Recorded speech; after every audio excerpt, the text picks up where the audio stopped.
Hello, first graders, and welcome back to another social studies job for today. Our target skill for today is I can identify and describe different types of transportation.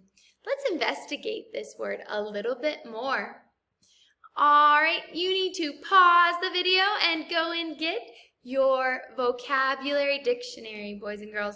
We are going to add one new vocabulary word to our dictionary today, and that is the word transportation. You say it. Transportation is any way of moving people and things from one place to another place. Looking at these pictures, have you used any of these types of transportation before? Where were you going? And why did you use that type of transportation? If I was going to visit a friend in Australia, would I be able to ride my bike there? Probably not, or definitely not, boys and girls. It would take a long time, and then I would run into an ocean, and I wouldn't be able to go any farther. So, how does transportation help people? It helps them move themselves, right? It helps people travel, and it helps them move things from one place to another place. These are questions that we are going to be thinking about today. Another question that we can think about is, how does where people live affect their transportation?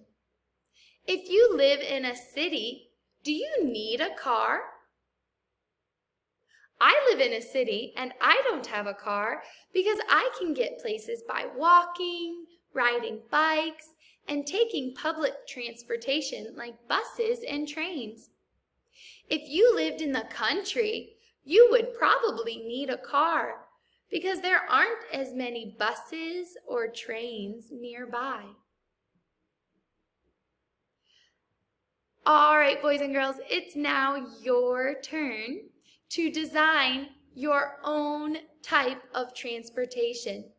It can be a totally new type of transportation. You are going to tell me, does your transportation travel on the land, on the water, or on the air? And how does it help people?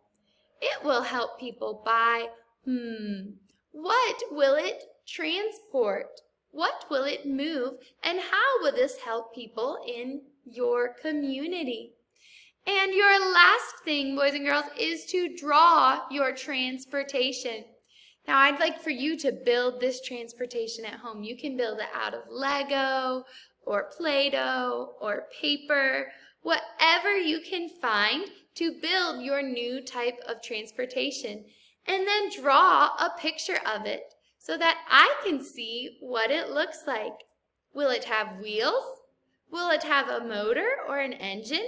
Will it hold a few people or things, or lots of people and things? I cannot wait to see your types of transportation. Have fun, first graders!